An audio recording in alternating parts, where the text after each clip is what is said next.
सोनमपुर गांव के एक छोटे से घर में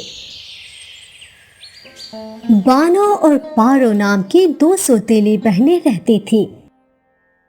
बानो 5 वर्ष की थी जब उसकी माँ आलिया का देहांत हो गया था, जिसके बाद उसके पिता बाबर ने अपनी पुत्री बानो के पालन पोषण के लिए रमा नामी कन्हैया से दूसरा विवाह कर लिया। 1 वर्ष बाद रमा ने एक बेटी को जन्म दिया जिसका नाम पारो रखा गया।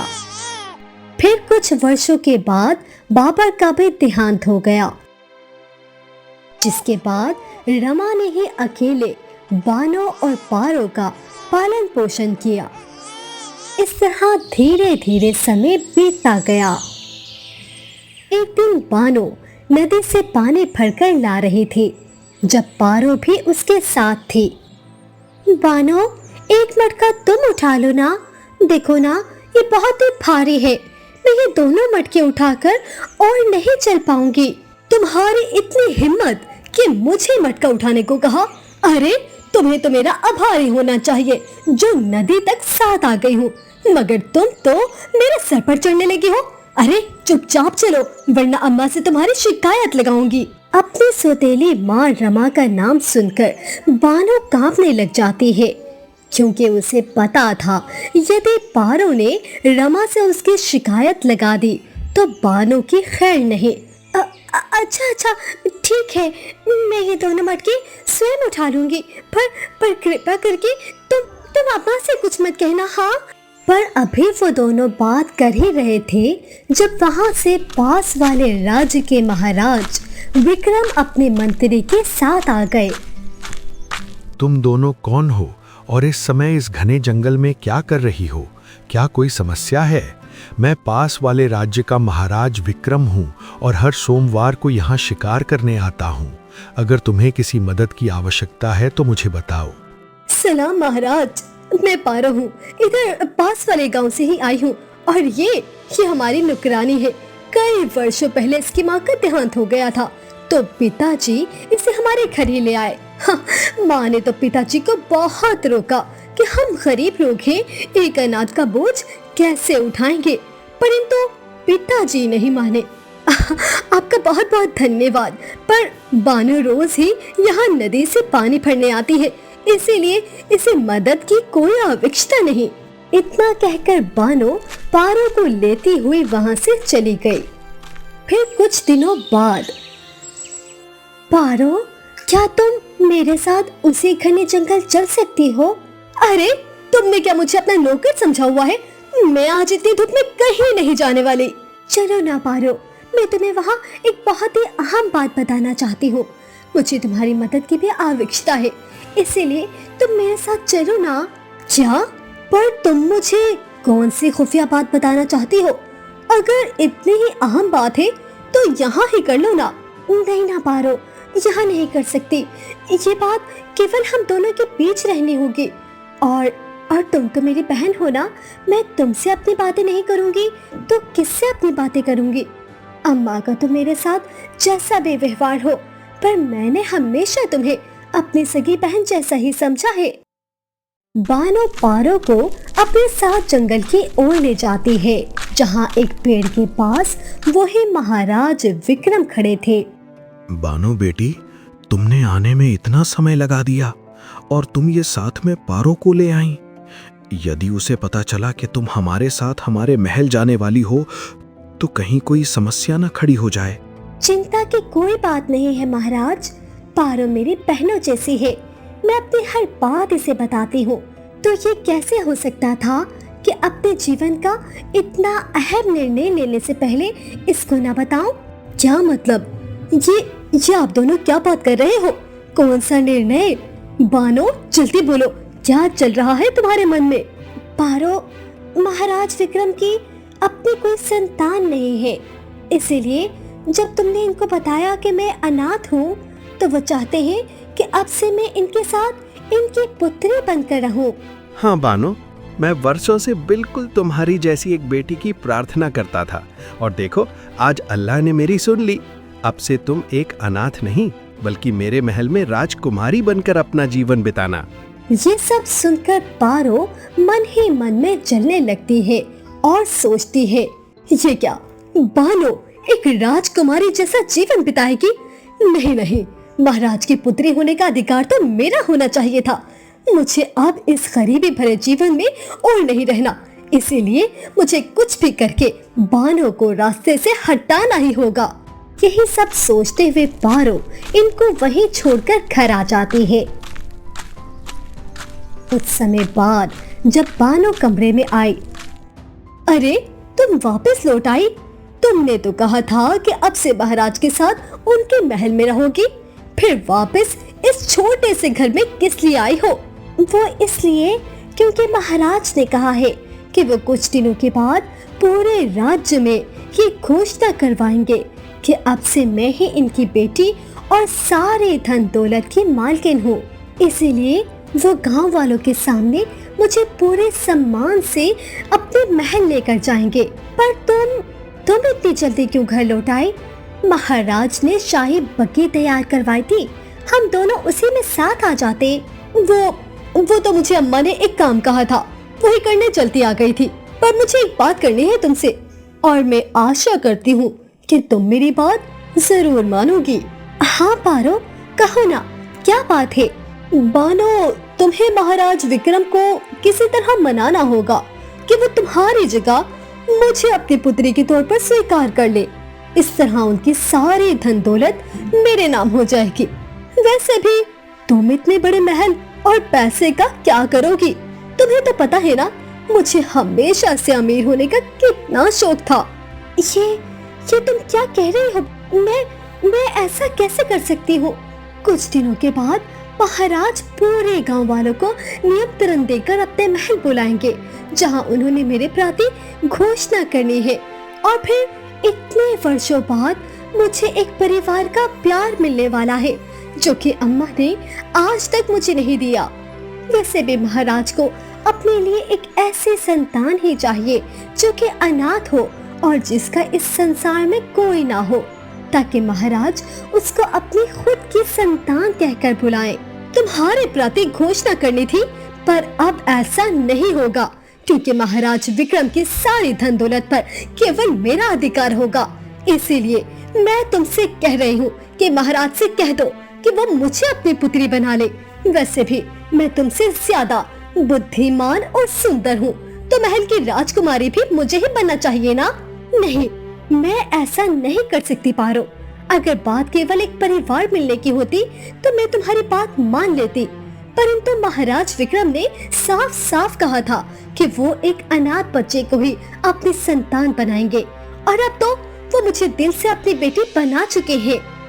बानो की ये बात सुनकर पारो क्रोध में वहाँ से चली जाती है और चलते हुए हीरा नामी लड़के के घर आ जाती है, जो बहुत ही गरीब था और एक पुरानी सी झोपड़ी में रहता था। अरे तुम कौन हो और यहाँ मेरी झोपड़ी में क्या लेने आई हो? देखो, मैं खुद एक बहुत ही गरीब व्यक्ति हूँ, मेरे पास तुम्हें देने के लिए कुछ नहीं है। घबराओ मत, मैं तुमसे कुछ मांगने नहीं आई, बल्कि मुझे तुम्हारी मदद चाहिए। और मैं वादा करती हूँ, अगर तुमने मेरी मदद कर दी तो तुम्हारा जीवन बदल जाएगा और तुम्हारी ये गरीबी के दिन समाप्त हो जाएंगे। तो बताओ, क्या तुम मेरी मदद करके अमीर होना चाहते हो? क्या? मैं कुछ समझा नहीं।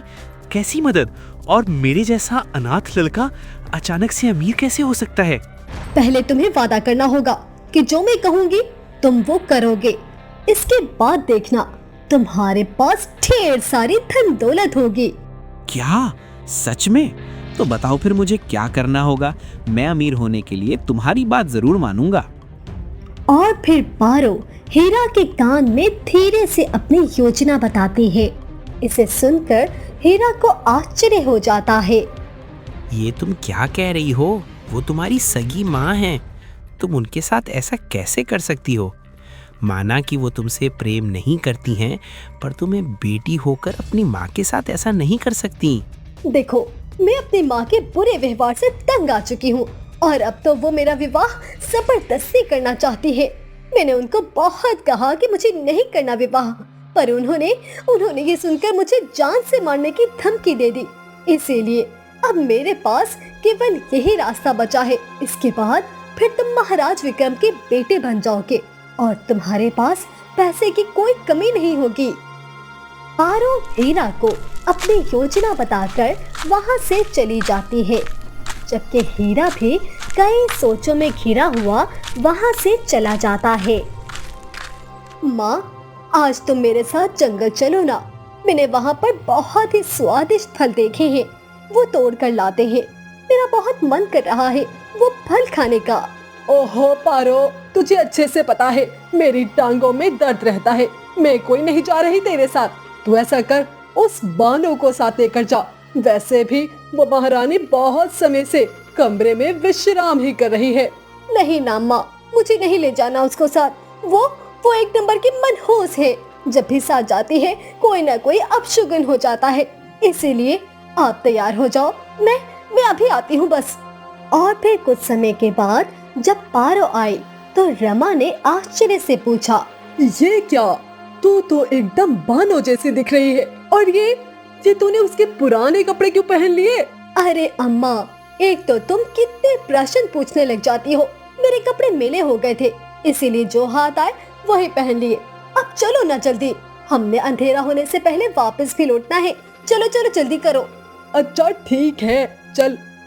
वहीं दूसरी ओर हीरा पारो की योजना के मुताबिक महाराज विक्रम के पास गया, जिन्होंने जंगल की एक गुफा में पड़ाव डाल रखा था। आज सोमवार का दिन था, इसीलिए महाराज हमेशा की तरह शिकार करने जंगल आए हुए थे।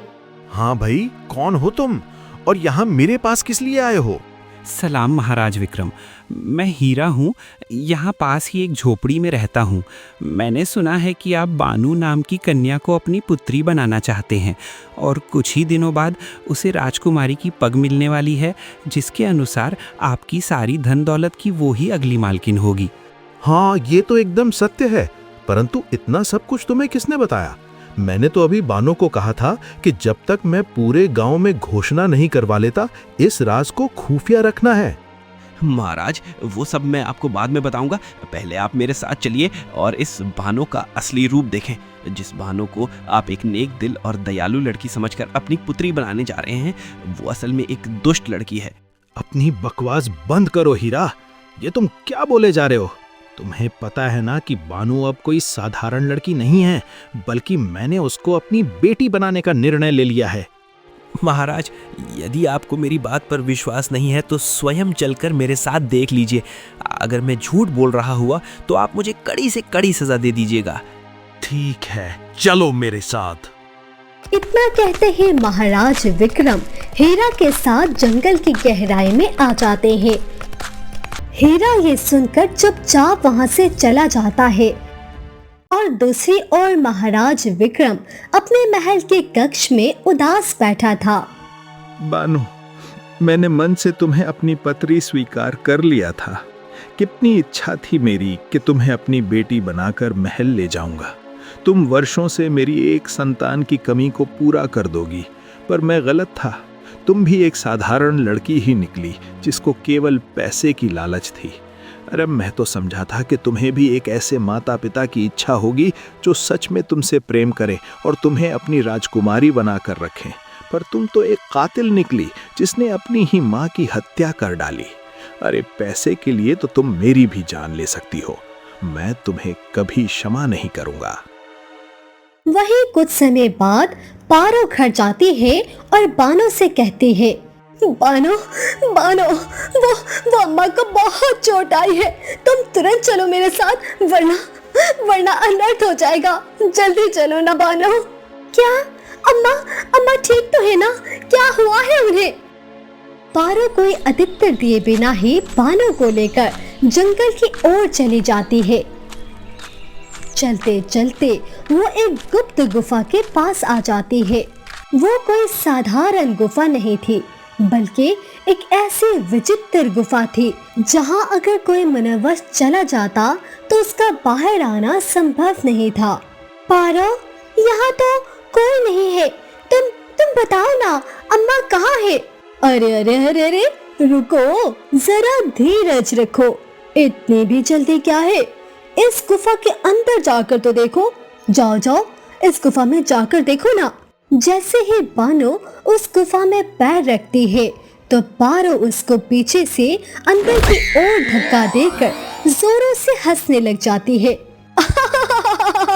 बानो, तू तो एक नंबर की मूर्ख निकली, जो मेरे कहने पर तुरंत इस विचित्र गुफा में आ गई। अब तू यहाँ से एक कदम भी बाहर नहीं निकाल पाएगी और इस तरह मैं महाराज विक्रम की पुत्री बन जाऊंगी।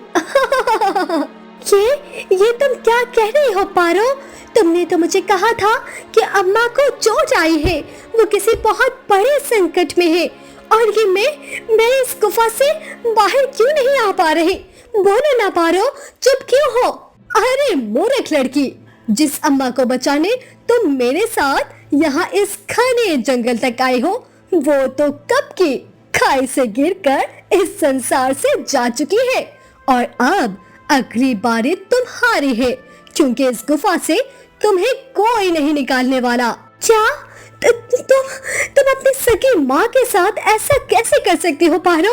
और मैंने तुम्हारा क्या बिगाड़ा है जो तुमने मेरा जीवन नर्क बना दिया है? ये सब कुछ मैंने पैसे के लिए किया है। अगर मैं ये सब ना करती तो महाराज विक्रम की सारी धन दौलत तुम्हें मिल जाती, पर अब ऐसा नहीं होगा, क्योंकि मैं तुम्हें यहाँ हमेशा के लिए कैद कर दूंगी। ना तुम रहोगी और ना महाराज विक्रम तुम्हारे प्रतीक को जान पाएंगे। अरे वो तो तुम्हें अम्मा का कातिल और एक लालची इंसान समझते हैं। नहीं, मेरे साथ ऐसा मत करो पारो। ठीक है, तुम्हें महाराज विक्रम की सारी धन दौलत चाहिए ना? मैं उनसे स्वयं तुम्हारे लिए बात करूंगी। देखना, वो तुम्हें अपनी बेटी बना लेंगे। पर ऐसा मत करो पारो, ऐसा मत करो। नहीं बानो, मुझे तुम्हारी भीख में दिया हुआ कोई एहसान नहीं चाहिए, बल्कि मैं अब अपना हक छीनना चाहती हूँ। इतना कहकर पारो उस विचित्र गुफा से दूर चली जाती है और बानो इस जंगल में मौजूद विचित्र गुफा में कैद हो जाती है। अब बानो के रास्ते से हटते ही मैं उस विशाल महल की राजकुमारी बन जाऊंगी। महाराज विक्रम अपने कक्ष में चिंतित बैठे थे जब पारो वहां आई। महाराज विक्रम, आपने अब तक बानो के प्रति गांव में घोषणा क्यों नहीं करवाई कि वो अब से आपकी बेटी है? और ये क्या, आप इतने चिंतित क्यों दिखाई दे रहे हैं? क्या कोई बात हुई है? अरे कौन सी घोषणा, कैसी घोषणा? वो कातिल कभी मेरी बेटी नहीं बन सकती। उसको इस महल की राजकुमारी बनने का कोई अधिकार नहीं है। उसने जितना बड़ा पाप किया है तो मेरा चिंतित होना तो बनता है। क्या? ये आप क्या कह रहे हैं? बानो ने ऐसा भी क्या किया? मुझे तो कुछ समझ नहीं आ रही। और फिर महाराज विक्रम उसे सारी बात बताता है, जिसे सुनकर वो मक्कारी से कहती है, ओह, तो आखिरकार आपको उस निर्दयी लड़की की सच्चाई पता चल ही गई। आपको पता है, वो हमेशा से ऐसी ही थी। अम्मा और पूरे गांव के सामने वो सीधी बनती थी और मुझे शातिर साबित करती थी। अरे मैं तो केवल उसके लिए चुप रहती थी, क्योंकि उसकी अपनी माँ की मृत्यु हो चुकी थी। 5 वर्षों की थी जब उसकी माँ का देहांत हो गया था। तब से लेकर आज तक अम्मा ने ही उसे सगी माँ से ज्यादा प्रेम दिया, पर उसने क्या किया? पैसे के लिए मेरी ही माँ की हत्या कर दी। क्या सच में? हाँ महाराज, मैं सत्य ही कह रही हूँ। वो सिर्फ भोलपन का ढोंग करती है, पर अंदर से वो बहुत ज्यादा शातिर है। हमने तो उसे सच्चे दिल से अपना माना था, परंतु वो एक सांप निकली जिसने अपनी सौतेली माँ की हत्या कर डाली। तुम सही कह रही हो पारो, मैं उसे कभी क्षमा नहीं करूंगा। महाराज, मैं जानती हूँ कि आप बानो के छल के बाद बहुत ही ज्यादा निराश हो चुके हैं, पर जरा सोचे, आपसे ज्यादा बुरा तो मेरे साथ हुआ है। मेरा अब इस दुनिया में कोई नहीं रहा। पिताजी के जाने के बाद एक माँ ही तो थी, उनको भी उस बानो ने मुझसे हमेशा के लिए छीन लिया। अब मैं अनाथ हो गई हूँ, कोई मुझसे प्रेम नहीं करता। मैं कहाँ जाऊंगी? मेरा तो कोई परिवार नहीं रहा। बानो की ये बात सुनकर महाराज विक्रम कुछ सोचता है और कहता है, उदास मत हो बेटी, तुम अकेली नहीं हो। आज से तुम मुझे अपना पिता ही समझो। अब से तुम्हें चिंता करने की कोई जरूरत नहीं, क्योंकि तुम मेरे साथ मेरे महल में रहोगी। यहाँ तुम राजकुमारी बनकर रहना। आ जाओ, मैं तुम्हें तुम्हारा शाही कक्ष दिखा दूं। क्या क्या सच में महाराज? मैं आज से आपकी बेटी हूँ? महाराज नहीं कहो, अब से तुम मुझे पिताजी कहकर बुलाना, क्योंकि तुम मेरी बेटी और इस राज्य की राजकुमारी हो। आपका बहुत बहुत धन्यवाद पिताजी। इस सुंदर और विशाल महल के बड़े से कक्ष में बैठकर पारो मन ही मन में खुश होती है, जबकि पूरे गांव में ये घोषणा करवा दी गई कि महाराज विक्रम ने पारो को अपनी बेटी बना लिया है और अब से महाराज की सारी धन दौलत पर केवल उसका ही अधिकार था। एक दिन हीरा एक दुकान पर खड़ा होता है। सुना है भाई, महाराज विक्रम ने पारो को अपनी पुत्री बना लिया है। अरे भाई, अब वो इस राज्य की राजकुमारी बन चुकी है। भाग्य हो तो पारो जैसा। अरे अभी 2 दिन पहले ही तो उसकी माँ का देहांत हुआ था और देखो आज वो राजकुमारी बन गई हैं। हाँ भाई, ये बात तो सच है। वो दोनों बात कर ही रहे थे जब हीरा उनकी बातें सुन लेता है। ये नहीं हो सकता। पारो ने तो मुझसे वादा किया था कि वो महाराज को मनाएगी और मेरी राजकुमार बनने में सहायता करेगी, पर ये क्या? उसने तो मेरे साथ इतना बड़ा छल किया। मुझे जाकर उससे बात करनी होगी। और फिर हीरा ग्रोथ में महल पारो के पास जाता है, जहां वो खुशी में गुम होकर अपने आप से बातें कर रही होती है। अरे मैंने हीरा को कैसे उल्लू बनाया, उसकी गरीबी का फायदा उठाकर उससे मदद ली, फिर बानो को रास्ते से हटा दिया और अब साथ ही महाराज विक्रम की सारी धन दौलत की मालकिन भी बन गई हूँ। अभी वो खुद से बातें कर ही रही थी जब हीरा उसकी बातें सुनकर कक्ष में आ जाता है। धोखेबाज, मक्कार लड़की, तुमने मेरा इस्तेमाल किया है। मैं तुम्हें नहीं छोड़ूंगा। मैं अभी तुम्हारा सच महाराज विक्रम को बता दूंगा। अच्छा, किसे बताओगे और क्या बताओगे? महाराज विक्रम तो तुम्हारी बात पर विश्वास ही नहीं करेंगे, क्योंकि अब मैं उनकी बेटी बन चुकी हूँ और वो मेरे ऊपर सबसे ज्यादा विश्वास करते हैं। इसके बाद हीरा कुछ कह पाता कि पारो शोर मचाने लगती है। पिताजी, पिताजी, कहाँ है आप? बचाएं मुझे, जल्दी आइए यहाँ, मुझे बचाएं। देखें, ये लालची इंसान मेरे कमरे में घुस आया है। पारो के चिल्लाने की आवाज सुनकर महाराज विक्रम और सैनिक तुरंत वहाँ आ गए थे। क्या हुआ बेटी, तुम क्यों चिल्ला रही हो? और ये क्या, ये मनुष्य यहाँ क्या कर रहा है?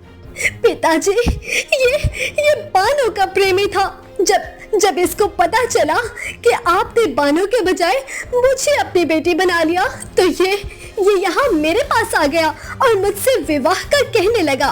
फिर जब मैंने उसको ना किया तो ये जबरदस्ती मुझे अपने साथ लेकर जा रहा था।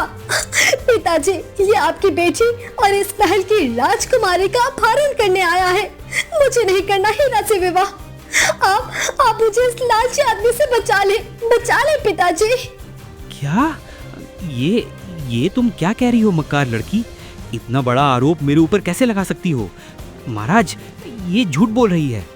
बकवास बंद करो निर्दयी इंसान, तुम्हारी इतनी जुर्रत कि वो गाय हीरा को उस काली घाटी तक ले आती है।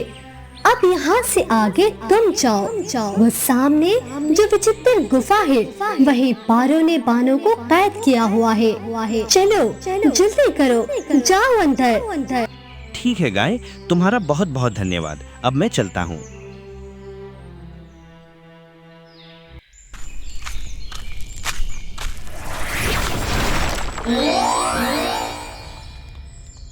और फिर जैसे ही हीरा उस विचित्र गुफा में कदम रखता है तो बानो एक कोने में बैठी रो रही थी। तुम कौन हो?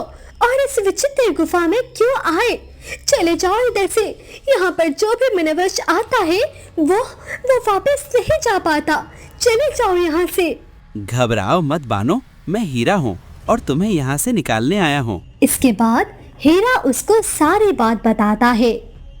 वो सब तो ठीक है, पर मैं तुम्हारी जान कैसे संकट में डाल दूं? पारो ने कहा था इस गुफा में मुझे जो भी बचाने आया वो खुद मेरी जगह यहाँ कैद हो जाएगा। बानो ने अभी इतना ही कहा था कि वहाँ पर अचानक से रमा चलती हुई आ गई, जिसको देखकर हीरा और बानो दोनों को आश्चर्य हुआ। अम्मा, आप यहाँ कैसे? पारो ने तो कहा था कि उसने आपकी हत्या कर दी थी, फिर आप यहाँ कैसे आई? जी, मैंने स्वयं अपनी आंखों से देखा था कि पारो ने आपको खाई में धक्का दिया था। फिर आप जीवित कैसे हैं? हम सब तो समझे थे कि आपका देहांत हो गया है।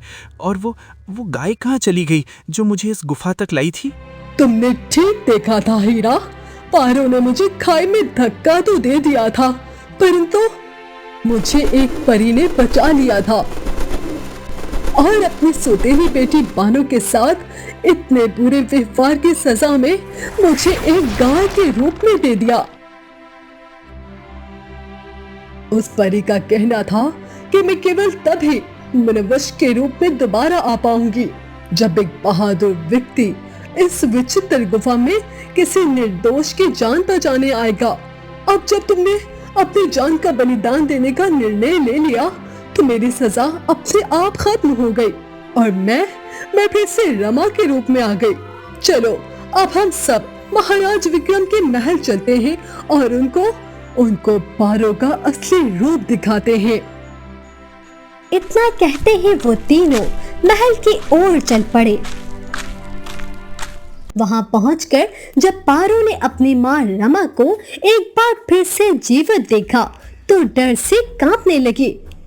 अम्मा, ये आप हैं? पर आपकी तो मृत्यु हो गई थी। कहीं आप अम्मा की आत्मा तो नहीं? और ये हीरा और बानो यहाँ क्या कर रहे हैं? बानो, तुम उस गुफा से बाहर कैसे निकली? तुम्हें तो मैंने वहाँ हमेशा के लिए कैद कर दिया था। मैं कोई आत्मा नहीं हूँ बल्कि तेरी सगी माँ रमा ही हूँ पारो। तूने तो उस दिन मुझे खाई से गिरा दिया था और सारा आरोप इस भोली बानो पर लगा दिया, पर मैं मरी नहीं थी और अब तेरी सच्चाई महाराज विक्रम को स्वयं बताऊंगी। जब वो तेरा असली रूप देखेंगे तो तुझे धक्के देकर इस महल से बाहर निकाल देंगे। अच्छा, आपने मुझे इतना बड़ा मूर्ख समझ रखा है? महाराज विक्रम इस समय महल में नहीं है और आप तीनों ने अच्छा किया यहाँ आकर। अब मैं आप सबकी हत्या एक साथ ही कर दूंगी। इसके बाद किसी को कुछ पता नहीं लगेगा। सैनिकों, जल्दी आओ यहाँ। वहीं दूसरी ओर महाराज विक्रम, जो किसी अहम काम के कारण महल लौटे थे, अंदर से आती आवाजें सुनकर बाहर दरवाजे के पास ही खड़े रहे। जैसे ही उन्होंने पारो के मुंह से ये सब सुना तो उनके पैरों के नीचे से जमीन खिसक गई। वो क्रोध में आकर अंदर आए और चिल्लाते हुए बोले, बकवास बंद करो पारो, मैं तुम्हारी सारी सच्चाई अपने कानों से सुन चुका हूँ। अब तुम मुझे और ज्यादा मूर्ख नहीं बना सकती। मुझे तो विश्वास ही नहीं हो रहा कि पैसे के लिए तुम इतना ज्यादा गिर जाओगी। पर अब बस हुआ, मैं तुम्हें एक पल भी यहाँ इस महल में रहने नहीं दूंगा। सैनिकों, पकड़ो इस दुष्ट और मक्कार लड़की को और ले जाकर काल कोठड़ी में बंद कर दो। अब ये अपना पूरा जीवन वहीं बिताएगी। नहीं महाराज, मेरे साथ इतना बड़ा अन्याय नहीं करें। ये लोग झूठ बोल रहे हैं। मैंने ऐसा कुछ नहीं किया। ये सब बानो की चाल थी। इसने ही सब कुछ किया है। मैं तो निर्दोष हूँ महाराज। महाराज पारो की कोई बात नहीं सुनते, जिसके बाद सैनिक उसको खींचकर वहाँ से ले जाते हैं। भानु, मेरी बच्ची, मुझे क्षमा कर दो। मैंने तुम्हारे साथ बहुत बुरा व्यवहार किया, पर अब मैंने पारो को इस महल से निकाल दिया है। आ जाओ, अब से तुम ही मेरी बेटी बनकर यहाँ रहोगी। इस महल की राजकुमारी केवल तुम ही हो। महाराज विक्रम ये सब कह ही रहे थे जब बानो ने उनकी ओर देखते हुए कहा, नहीं महाराज विक्रम, मैं कभी भी आपकी बेटी नहीं बन पाऊंगी। उस दिन अगर खाई के पास आपकी अपनी सगी बेटी होती तो आप जरूर उस पर विश्वास करते, परंतु आपने भी केवल आंखों देखा सच मान लिया। आप यदि सच में मुझे अपनी बेटी मानते तो एक बार मुझसे पूछने की कोशिश तो की होती, पर नहीं। अरे मुझे तो कभी पैसे से प्रेम ही नहीं था। मैं हमेशा से अपने लिए एक सच्चा परिवार चाहती थी जो सच में मुझसे प्रेम करे और मेरा ख्याल रखे। इसीलिए अब मैं इस गांव से हमेशा हमेशा के लिए जा रही हूँ। बानो के कहकर हमेशा हमेशा के लिए वहां से चली जाती है। तभी हीरा उसके पीछे जाता है। भानु, मैंने केवल महाराज विक्रम का पुत्र बनने के लिए ये सब किया, पर मेरा विश्वास करो, मैं कभी नहीं चाहता था कि इस सब का परिणाम इतना बुरा होगा। मुझे क्या पता था कि मैं जिस लड़की की मदद कर रहा हूँ वो मेरे साथ इतना बड़ा छल करेगी। पर अब क्या तुम मुझ जैसे पापी को क्षमा करके अपना जीवन साथी स्वीकार करोगी? मैं वादा करता हूँ तुमसे हमेशा प्रेम करूँगा, तुम्हें कभी परिवार की कमी नहीं होने दूंगा। बानो कुछ देर सोचती है, फिर कहती है, हीरा, तुमने अपनी गलती सुधारी और अपनी जान खतरे में डालकर मुझे बचाया, इसीलिए मैं तुमसे विवाह करने के लिए तैयार हूँ। फिर बानो और हीरा का विवाह हो जाता है और वो दोनों सबसे दूर अपनी छोटी सी दुनिया में खुशी खुशी रहने लगे।